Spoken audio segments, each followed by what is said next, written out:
नमस्कार, स्वागत है आपका फेडरल देश में। मैं हूँ नीलू व्यास। रेखा गुप्ता जब से मुख्यमंत्री बनी है दिल्ली की, तो लगातार सवाल ये किए जा रहे हैं कि बीजेपी ने जो भी वायदे किए थे, चाहे वो 2500 रुपए जो महिलाओं को जो राशि मिलने वाली थी महिला समृद्धि योजना के तहत, या फिर त्योहारों पर जो फ्री गैस सिलेंडर मिलने वाले थे, वो क्यों नहीं मिले हैं? इसको लेकर सवाल लगातार खड़े हो रहे हैं और सौरभ भारद्वाज ने भी इसी सवाल को खड़ा किया है। अगर आप ध्यान से अगर देखें तो उन्होंने यही बोला कि जो महिला समृद्धि योजना है उसके जरिए महिलाओं को 2500 रुपए मिलने का प्रावधान था। गरीब तबके की जो महिलाएं हैं उनको 500 रुपए में एलपीजी सिलेंडर मिलने वाले थे होली और दिवाली पर। उसके बाद दलितों को छात्रवृत्ति आदि शामिल होनी थी। ये सारी चीजें हैं और अब सवाल इसलिए भी खड़े हो रहे हैं क्योंकि 25 मार्च को आ सकता है दिल्ली का बजट। तो क्या दिल्ली के बजट में ये सारे प्रावधान किए जाएंगे?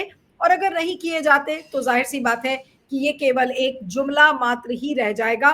तो लगातार आम आदमी पार्टी इस विषय को उठा रही है, लेकिन क्या दिल्ली की जो आर्थिक स्थिति है, जो फाइनेंशियल हालत है, क्या वो इतनी सारी महिलाओं को, चाहे वो फ्री गैस सिलेंडर हो, चाहे दलित छात्रवृत्ति हो, या फिर 2500 रुपए की जो धनराशि उनको देनी है महिलाओं को, क्या वो देने की स्थिति में है? क्योंकि बजट अब शुरू होगा। आज इसी पर हम चर्चा करेंगे। हमारे साथ दो वरिष्ठ मेहमान हैं, उनसे मैं आपका परिचय करवाती हूँ। डॉक्टर आकाशदीप मुनि हैं, जो कि प्रोफेसर हैं, पॉलिटिकल एनालिस्ट हैं और आम आदमी पार्टी के सपोर्टर भी रह चुके हैं। आकाश, आपका स्वागत है। हमारे साथ ललित राय हैं, फेडरल देश के वरिष्ठ पत्रकार। ललित, आपका भी स्वागत है।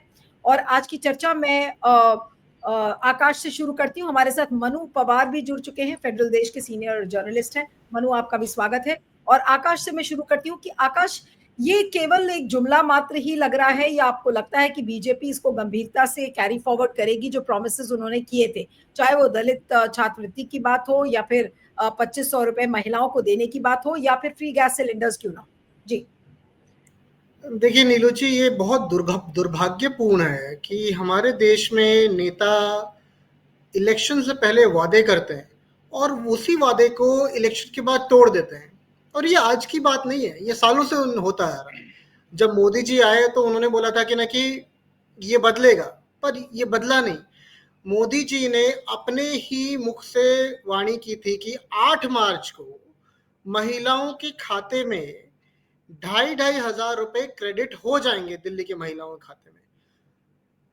सच सोचने वाली बात है कि अब तक उसका ये पॉलिसी भी नहीं बना है कि किसको मिलेगा। भाई, सारे महिलाओं को मिलेगा या सिर्फ जरूरतमंद को मिलेगा कि किसको मिलेगा ना? ये डिबेट अब चल रही है कि एक्सचेकर पे बहुत बर्डन आ जाएगा, मतलब कि पैसे नहीं है दिल्ली सरकार के पास। ये वादा करने से पहले बोलना चाहिए था, वादा नहीं करते। एलजी को तो सब कुछ पता था। एक्सचेकर, वो तो बिना उनके मर्जी के एक पैसा नहीं जा सकता दिल्ली के एक्सचेकर से। जब उनको पता था तो वादा क्यों किया, क्यों? और ये वादा सिर्फ दिल्ली के अंतर्गत नहीं है। मैं आपको बताना चाहता हूं दिल्ली के बीजेपी के टूटे वादे का पिटारा, टूटे वादों का पिटारा। 2018 में दिल्ली ने प्रधानमंत्री जी ने वादा किया था कि इंडिया $5 ट्रिलियन इकोनॉमी बन जाएगी 2022 तक।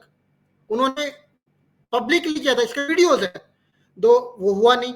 2018 में फिर से उन्होंने वादा किया कि बुलेट ट्रेन बन जाएगा, और ये डेट प्रधानमंत्री जी ने तय किया था कि 2022 तक बुलेट ट्रेन बन जाएगा, वो बना नहीं। 2019 में उन्होंने बोला कि फार्मर इनकम डबल हो जाएगा 2022 तक, आज तक उसका कुछ पता नहीं है। 2019 में फिर उन्होंने कहा कि 24 घंटे 7 दिन इलेक्ट्रिसिटी सबको मिलेगी, वो भी 2022 तक, वो भी नहीं हुआ। और 2020 में एक और बात उन्होंने कही कि ऑप्टिकल फाइबर कनेक्शन 6 लाख गांवों तक पहुंच जाएगा 2023 तक। आज हम 2025 में बैठे हैं, ये बिल्कुल नहीं हुआ। और दिल्ली में भी वही हो रहा है। सो अगर उनको करना नहीं है तो उनको बता देना चाहिए दिल्ली वालों को कि भाई ये नहीं हम कर पाएंगे क्योंकि पैसे नहीं है। तो और सेम चीज उन्होंने मध्य प्रदेश में कहा। आपको पता होगा कि महाराष्ट्र में उन्होंने लाड़की बहन योजना इंप्लीमेंट कर दी। अब वो सोच रहे हैं कि ना कि वो पैसे पूरे देंगे या नहीं देंगे। मध्य प्रदेश में पहले वो बोल रहे थे कि ना कि 1,200 रुपए देंगे, और वो बढ़ बढ़ के 3,000 तक चले जाएगा। अब वो बोल रहे हैं कि ना कि अब हम कम करेंगे। तो ये सब चीजें जो है ये बताता है कि ना कि नेता सिर्फ बोल देते हैं और उसको खुद ही पालन नहीं करते। मैं लास्ट एक 10 सेकेंड लूंगा। आपको याद होगा कि एनईपी नेशनल एजुकेशन पॉलिसी के अंतर्गत उन सरकार ने बोला था कि ना कि 6% जीडीपी का एजुकेशन को जाएगा, पर आज भी 5 साल इंप्लीमेंट होने के बाद भी सिर्फ 2.3% ही जा रहा है, 6% नहीं जा रहा है। तो ये सब सोचने वाली बात है कि ना कि ये कहाँ रुकेगा, कब हमारे नेता सोच समझ के बात करेंगे। के पास आती हूँ कि ललित, इस पूरे इशू को अब आप कैसे देखते हैं कि क्या वाकई में, और सबसे पहली बात तो यह है कि मैं फाइनेंशियल हालत जो दिल्ली की है, क्या दिल्ली की सरकार जो रेखा गुप्ता की सरकार है वो क्या अब इस चुनौती से जूझेगी कि वो वायदे तो उन्होंने कर दिए लेकिन अब इसको इम्प्लीमेंट कैसे करेंगे, ये एक बड़ी चुनौती है। और जाहिर सी बात है कि एक बड़ा इशू फिर आम आदमी पार्टी के हाथ लगेगा और ऑपोजिशन इसको लेकर काफी मुखरता से बोलेगा। हाँ, निश्चित तौर पे आप, लेकिन एक बात देखने वाली बात है कि जो सरकार महज अभी महीने भर, सवा महीने के आसपास पूरी कर चुकी है और उससे बहुत ज्यादा उम्मीदें, मतलब ये लगा बैठना कि वो सारी चीजों को एक ही झटके में, एक ही पल में पूरी कर लेगी, थोड़ी सी अनरियलिस्टिक भी है। लेकिन इससे भी बड़ी बात है कि जब दिल्ली सरकार में रेखा गुप्ता कैबिनेट की शपथ ली और उसके बाद जो पहली कैबिनेट की मीटिंग हुई, तो उसके एक दो दिन पहले भी और बाद में भी उन्होंने एक बात कही थी, जो कि देखिए जी कि दिल्ली का जो खजाना है वो खाली मिला है। अब सवाल है कि दिल्ली का जब खजाना ऑलरेडी कह रही है कि खाली मिला है और उनको व्यवस्था करनी है, तो बजट जब तक नहीं रहेगा तब तक तो कोई व्यवस्था हो नहीं पाएगी। जैसा कि आकाश जी ने भी कहा, जो है कि एक चुनावी पार्टियों का एक सगल बन गया है कि वो किसी भी तरीके से बड़बोले तरीके से आप कह लीजिए, चाहे अपने मन के हिसाब से कह लीजिए, वादे और घोषणाएं कर देते हैं, लेकिन केवल वादे और घोषणा पर इलेक्शन जीते ही नहीं जाते हैं। क्योंकि बहुत सारी चीजें आप याद करिए कि अगर मान लीजिए कि आम आदमी पार्टी की ही सरकार 2015 में आई, तो उसने भी बहुत सारे प्रोमिसेस किए और प्रोमिसेस में ये था जो है कि जब कोई भी सरकार प्रॉमिस करती है तो उसमें क्या होता है कि वो ऑलराउंड डेवलपमेंट होना चाहिए। मतलब कि जो नीडी लोग हैं उनकी जरूरत भी पूरी होती रहे, साथ में अर्थव्यवस्था भी तेजी के साथ बढ़े और जो आपका राज्य है वो हर फ्रंट पे विकास करे। लेकिन सवाल है कि 2015 से लेकर के 2025 के बीच में अगर आम आदमी पार्टी ने केवल रेवड़ी को ही अपना एक मुख्य एजेंडा माना और रेवड़ी बांटती गई, तो निश्चित तौर पे कि वो किसी न किसी चीज की कीमत पे हुई थी। वो कीमत खराब सड़कें, वो कीमत खराब हवा, वो कीमत जो है यमुना की सफाई का ना हो पाना, गली मोहल्ले, सीवरेज, कूड़ा करकट, कूड़े के ढेर, मतलब ये तमाम ऐसे विषय थे दिल्ली के सामने। तो ये विषय तब भी थे। आप निश्चित तौर पे जो बीपीएल कैटेगरी के नीचे हैं उनको आप फैसिलिटी दीजिए, फैसिलिटेट करके उनको मेन स्ट्रीम में जोड़िए, इसमें कहीं कोई मनाही नहीं है और वो सारे राजनीतिक दलों को करना भी है और करना भी चाहिए। लेकिन सवाल ये है, अब केवल एजेंडा ही आप ये बना लीजिए कि हमें समाज के कुछ वर्ग को या कुछ ऐसे तबके को अपने साथ लाना है जो हमारे लिए वो वोट बैंक बने और फिर उसी के बदौलत में, मतलब आप कह लीजिए कि अर्थमेटिक, केवल अर्थमेटिक के सहारे अगर ये, मतलब कोई भी पॉलिटिकल पार्टी जब ये समझ बैठती है कि एक अंक गणित है और मतों के अंक गणित को साध करके वो इलेक्शन जीत सकते हैं, तो वो गलतफहमी होती है। और केवल वो आम आदमी पार्टी के साथ नहीं हुआ है, वो देश में अलग अलग पार्टियों की के साथ, सरकारों के साथ ये हुआ है कि जब कभी भी जनता को अंक गणित समझा जो है तो फिर नतीजे ऐसे ही आए। रह गई बात ये कि बीजेपी, तो बीजेपी ने एक बात कही जो है कि भाई आम आदमी पार्टी अपने 10 साल के सुशासन को देखे और हमको ज्यादा ज्ञान देने से बेहतर ये है कि वो आत्ममंथन करे कि वो दिल्ली को किस दिशा में, दशा में लेकर के छोड़ के चले गए। आज हमारे सामने बहुत सारी चुनौती है और हम उसको प्रायोरिटाइज कर रहे हैं और प्रायोरिटी के साथ एक एक मुद्दे को टैकल करेंगे और इसमें केवल और केवल आम आदमी पार्टी की तरफ से राजनीति की जा रही है। और जैसा कि आपने देखा, सौरभ भारद्वाज ने भी बोला कि बजट का एक जिक्र किया कि भाई आपकी जितनी भी योजनाएं हैं उसको बजट में आप इंक्लूड करिए, क्योंकि बजट के इंक्लूजन में ही ये बात समझ में आएगी कि एग्जैक्टली आप दिल्ली की कितनी पब्लिक को बेनिफिट करने जा रहे हैं, फायदा पहुंचाने जा रहे हैं। तब आप हवा हवाई बात नहीं कर सकते। क्या इस बात को लेकर कोई खबर है कि बजट में इसका प्रावधान बीजेपी करेगी या नहीं करेगी, या अभी भी इसको लेकर गोलमोल जवाब है और कोई क्लैरिटी नहीं है?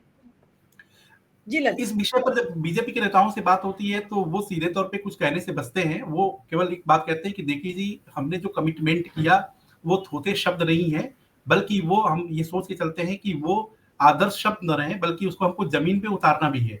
और उसके साथ ही वो सवाल खड़ा कर देते हैं कि आम आदमी पार्टी को यह हक कहाँ से बनता है कि वो पहले, सबसे पहले पंजाब को देखे। पंजाब में 1000 रुपए देने की बात आई, 3 साल सरकार के निकल चुके हैं और 3 साल में पैसे भी नहीं गए और बजट में कोई अरेंजमेंट भी नहीं रखा गया। तो ऐसे दल क्या सवाल उल्टे पूछेंगे हमसे, जो खुद ही, जिनके पास मौका भी है, सरकार में भी है और उनको करने की क्षमता है, लेकिन वो नहीं कर पा रहे हैं। लेकिन ये कि हमें थोड़ा-सा मौका समय देने की ज़रूरत है और हमारे सामने दिल्ली की जो बुनियादी समस्याएँ हैं, जो बुनियादी ज़रूरतें हैं, उनको भी टैकल करना है और साथ ही साथ दिल्ली की पब्लिक के साथ हमने जो वादे किए हैं, उसको भी निभाने के लिए हमको थोड़ा-सा समय चाहिए। तो कुल मिला कर के ये है कि 25 या 26 जब इन दोनों तारीखों में बजट के पेश करने की संभावना है, तो बजट उस दिन को जब सामने आएगा तो ये देखने वाली बात होगी कि वास्तव में बजट में इन सारी योजनाओं के लिए बीजेपी की सरकार ने जगह दी या नहीं दी। लेकिन बीजेपी ये कह रही है कि हमारा फेस वैल्यू बेहतर है। आप मोदी जी की जो एक्शंस हैं उनको आप देख लीजिए, तो उस फेस वैल्यू पे भरोसा करिए और हम निश्चित तौर पे आपकी उम्मीदों, मतलब दिल्ली की जनता की उम्मीदों पर खरे उतरेंगे। नहीं, लेकिन जो बात आपने कही कि अभी जब बीजेपी के नेताओं से इसको लेकर डायरेक्टली पूछा जाता है तो वो गोल-मोल जवाब देते हैं। मनु, मैं आपके पास आती हूँ कि कारण क्या है? क्या बीजेपी को अभी इसको लेकर क्लैरिटी नहीं है या बीजेपी अभी भी थोड़ा-सा कन्फ्यूज़ है कि आखिर हम प्रावधान कैसे करेंगे? और तीसरा ये कारण हो सकता है कि उनको ये लग रहा है कि ये बहुत मुश्किल है इम्प्लीमेंट करना और इसी वजह से सारे एलिजिबिलिटी क्राइटेरिया, टर्म्स, कंडीशन सब लाकर उन्होंने खड़ा कर दिया है। हम क्या समझे, बीजेपी इस समय क्या है, कंफ्यूज्ड है या क्लैरिटी नहीं है, या फिर उनको लग रहा है कि उन्होंने वादे तो कर दिए लेकिन अब उन वादों को निभाना बहुत मुश्किल है? जी मनु, अनम्यूट कर लीजिएगा। हाँ मनु, आप अनम्यूट कर लीजिए। मनु, आप म्यूटेड है सॉरी। जी। हाँ, बोलिए। देखिए नीलू जी, बीजेपी का पहला टारगेट ये था कि दिल्ली को फतेह करना।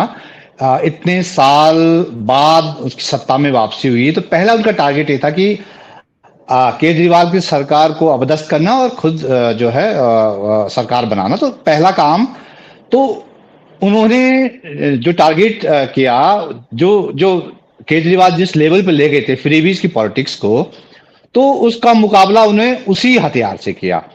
तो बीजेपी का टारगेट पहले ये था कि हम पहले सरकार बना लें, उसके बाद देखी जाएगी।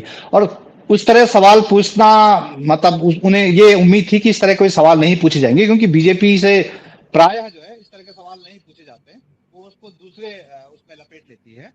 तो अब उसके सामने बड़ा चैलेंज है, क्योंकि विपक्ष जो है, मतलब जो सत्ताधारी दल था पहले, आम आदमी पार्टी, वो बहुत ज्यादा मुखर है। उसको मुखर दिल्ली में दिखना ही दिखना है, क्योंकि वरना उसकी पॉलिटिक्स खत्म हो जाएगी। तो उसको बहुत मुखर दिखना है। तो ये बड़ा चैलेंज है बीजेपी के लिए कि जो उन्होंने अपने संकल्प पत्र में वायदे किए थे, उनके लिए बजट कैसे मुहैया कराएंगे, उनको प्रोसीजर में कब लाएंगे, क्या लाएंगे। जैसे घोषणा उन्होंने बहुत दबाव में 8 मार्च को कर दी।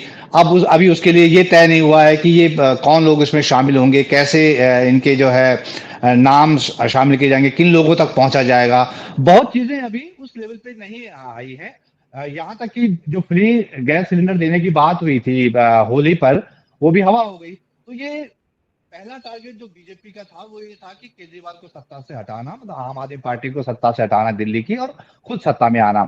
लेकिन फ्री बीज की जो पॉलिटिक्स है वो इस लेवल पे जा चुकी है कि उसको अमल में लाना बड़ा मुश्किल है, बहुत मुश्किल है। अभी मैं कुछ समय पहले हिमाचल गया था, वहां की सरकार, सुक्खू सरकार ने, बीजेपी वहां जो है उसको घेर रही है बहुत बुरी तरह से कि जब तुम्हारे पास पैसे नहीं थे तो तुमने वादे क्यों किए। यही बात जो है दिल्ली में बीजेपी के गले पड़ गई है। सुक्खू सरकार ने अभी जो है मंत्रियों से अपील की है कि जो जन कल्याणकारी योजनाएं हैं उनके लिए पैसा दें। तो वहां बीजेपी ने उसको मुद्दा बना दिया है। अब वही मुद्दा, उसी तरह का लगभग मुद्दा बीजेपी के लिए दिल्ली में गले की हड्डी बन गया है। ये बड़ा देखने वाली बात होगी कि आगे जो है रास्ता कैसे निकलता है, क्योंकि अगर यहाँ आप करते हैं तो फिर दूसरी जगह आप इसके हकदार नहीं होंगे ये कहने के कि फला सरकार भी ऐसे कर रही है। नहीं, लेकिन सवाल ये उठता है और मैं ये सवाल डॉक्टर आकाश से पूछूंगी कि अब अकाउंटेबिलिटी लोग पूछने लगे हैं, हिसाब मांगते हैं लोग कि भाई ठीक है, आप ऐसे ही खाली और खोखले वादे आप करके नहीं जा सकते, आपसे हिसाब मांगा जाएगा, आपसे सवाल पूछे जाएंगे। लेकिन इस घटनाक्रम में सभी पॉलिटिकल पार्टीज कुछ ना कुछ गलत साबित हो रही हैं, चाहे वो आम आदमी पार्टी की सरकार पंजाब में क्यों ना हो। अगर दिल्ली में आप सवाल कर रहे हैं तो पंजाब में आपसे सवाल पूछे जाएंगे आम आदमी पार्टी से, उसी तरीके से कांग्रेस है, कांग्रेस अगर सेंटर से पूछती है या दिल्ली में पूछती है तो कांग्रेस की सरकारें तेलंगाना में है, कर्नाटका में है और सब जगह उनसे पूछा जाएगा। तो क्या ये फ्रीबीज की पॉलिटिक्स अब ज्यादा दिन नहीं चलेगी? ये जो एक चलन अरविंद केजरीवाल है, और अरविंद केजरीवाल को ही देखते हुए सब पॉलिटिकल पार्टीज ने एक के बाद एक स्कीम्स शुरू कर दी, चाहे वो महिलाओं को लेकर हो, चाहे फ्री बस राइड्स क्यों ना हो, हर तरीके के फ्रीबीज दिए। तो क्या ये एक फ्रीबी कल्चर का अंत अब दिखेगा? क्योंकि लोग भी ऊब जाएंगे, कहेंगे कि ठीक है वायदे तो करते हैं लेकिन निभाता कोई नहीं है। तो दिल्ली के बाद क्या फ्रीबीज की पॉलिटिक्स का अंत आप देखते हैं किसी भी तरीके से? क्योंकि कोई भी पार्टी हिसाब नहीं दे पा रही है जब उसकी बारी आती है। तो जी जी आकाश। देखिए, आप फ्रीबी की बात कर रहे हैं। मध्य प्रदेश, उत्तर प्रदेश ने कोई फ्रीबी नहीं दिया था, फिर भी वो 9 लाख करोड़ के डेट में है, उधार पे है। मध्य प्रदेश 5-5.5 लाख करोड़ पे, गुजरात 20 करोड़ 4.5 करोड़ पे, हरियाणा 11 लाख करोड़ पे, महाराष्ट्र 40 लाख करोड़ पे।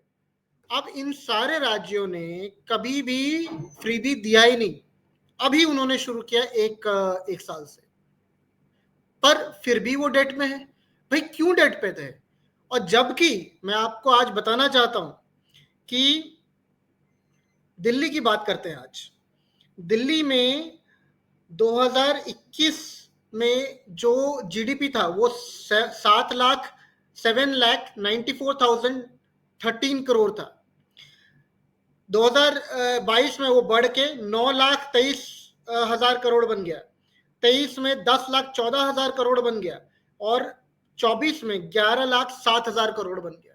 इट मीन्स कि आज तक पूरे भारत में सिर्फ एक स्टेट है, दिल्ली, जो कि घाटे में नहीं है, फायदे का बजट देता है। तो ये दिल्ली में तो वो फ्रीबी उन्होंने प्रॉमिस भी किया और फिर लागू भी किया, फिर क्यों फायदे में है? और दूसरे स्टेट्स ने फ्रीबी प्रॉमिस किया पर वो दे नहीं पा रहे, फिर भी घाटे में। ये सोचने वाली बात। और बात कर रहे थे आप पंजाब की। पंजाब जब बीजेपी की सरकार गई पंजाब से 2015 में, तो वो 3.5 लाख करोड़ के घाटे में थी। जब 2020 में कांग्रेस की सरकार गई तो वो 4.5 लाख करोड़ के घाटे में थी, और तब आम आदमी पार्टी को मिली। तो उसके बाद आप देखिए कि ना, कि 4.5 से कम हुआ या 5.5 हुआ। अगर 5.5 हुआ तो मैं बोलूंगा आम आदमी पार्टी बहुत बुरी पार्टी है, पर 4.5 से अगर 3.5 हो गया, जो अभी हो रहा है, तो वो अच्छी है।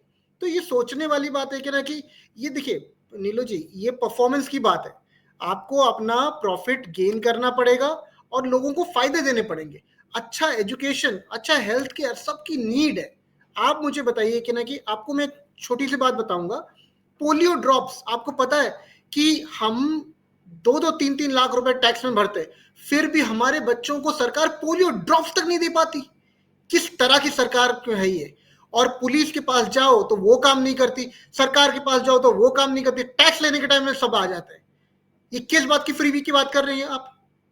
मतलब कि आज अगर आप मेरे टैक्स को लेके जाते हो तब तो आपका हक है, बट जब मैं मांगता हूं कि मेरे बच्चे को एजुकेशन, क्यों मेरा बच्चा प्राइवेट में जाएगा?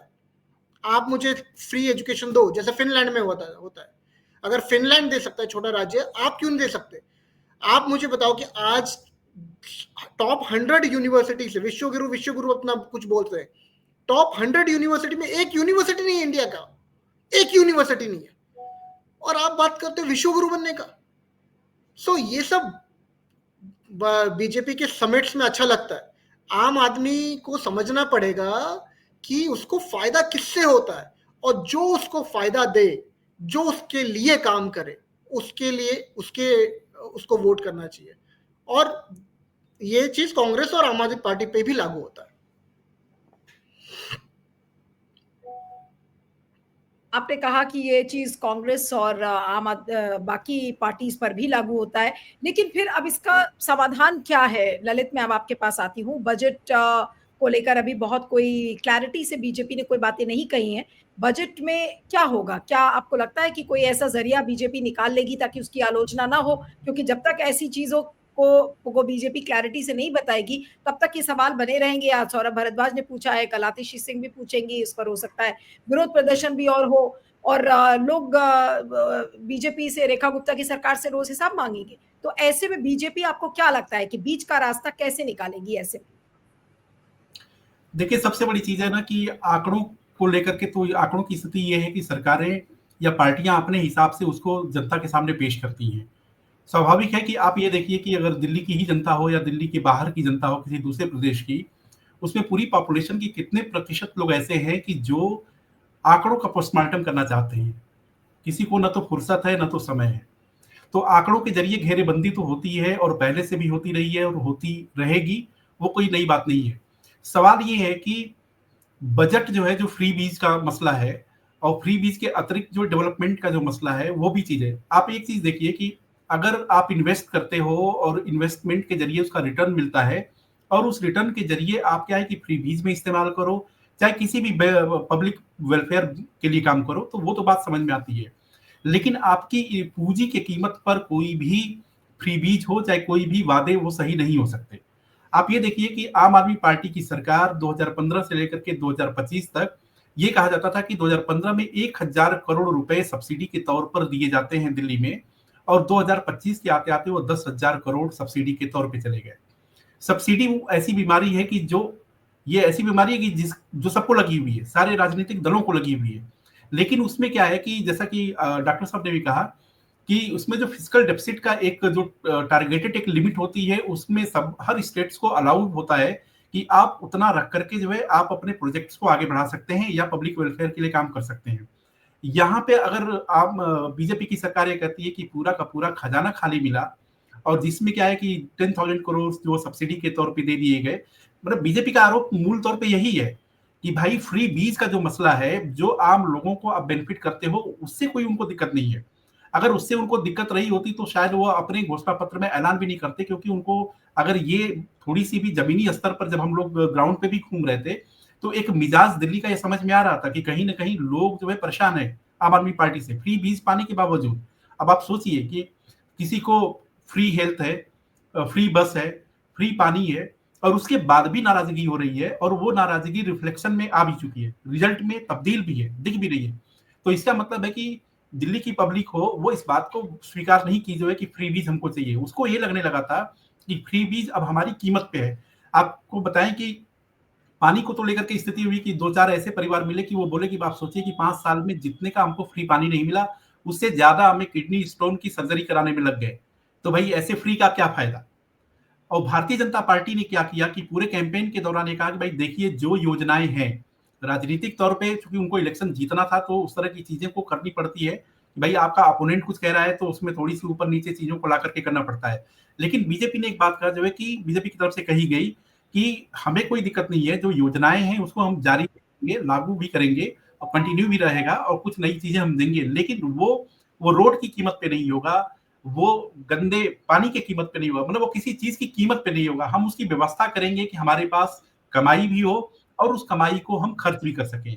जहां तक बजट की बात है, तो ये वास्तव में देखने वाली बात है कि 25 या 26 तारीख को जब भी बजट पेश हो तो उस समय क्या व्यवस्था करते हैं।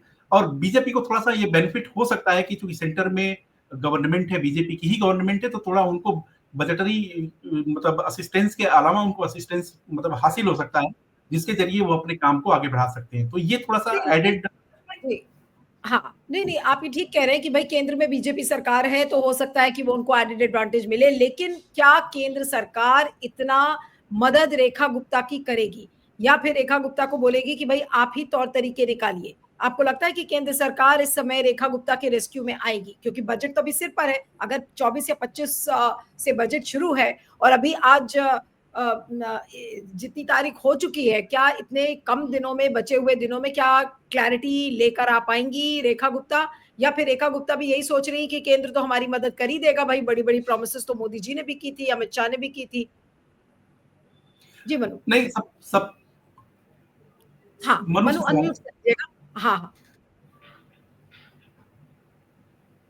हाँ नीलू जी, जैसे आपने कहा कि रेस्क्यू में तो आना ही पड़ेगा, क्योंकि इतने साल बाद, 2 दशक बाद सरकार अपने आई है बीजेपी की, तो उनको दिखाना है कि उनका जो मॉडल है वो उस मॉडल की कामयाबी की जिम्मेदारी भी केंद्र सरकार की है।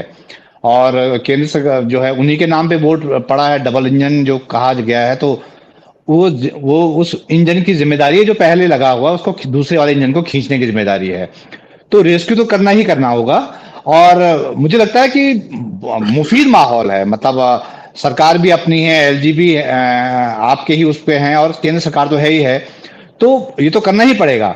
हाँ, लेकिन जैसे ललित जी कह रहे थे कि भाई बीजेपी ने विरोध भी नहीं किया है फ्रीबीज का, तो विरोध नहीं किया है, मतलब उस वही जो मैं पहले कह रहा था कि उनका टारगेट ये था कि किसी तरह दिल्ली में सरकार बन जाए, तो उनके सामने ये होगा कि हो सकता है कि कुछ चीजें टलती रहें, लेकिन उनको करना ही करना होगा, क्योंकि वो उस लेवल पे पहुंच चुका है कि अब उनसे इनकार नहीं कर सकते। सवाल जैसे मैंने बताया कि अपोजिशन कमजोर नहीं है इस बार, अपोजिशन भी मजबूत है, तो वो चीजें उठती रहेंगी और उनको जवाबदेही जो है तय तो करनी ही पड़ेगी। उनको अपने जो बातें की हैं, जो घोषणाएं की हैं, जो संकल्प जताए हैं, उनको पूरा करने की ओर तो बढ़ना ही पड़ेगा।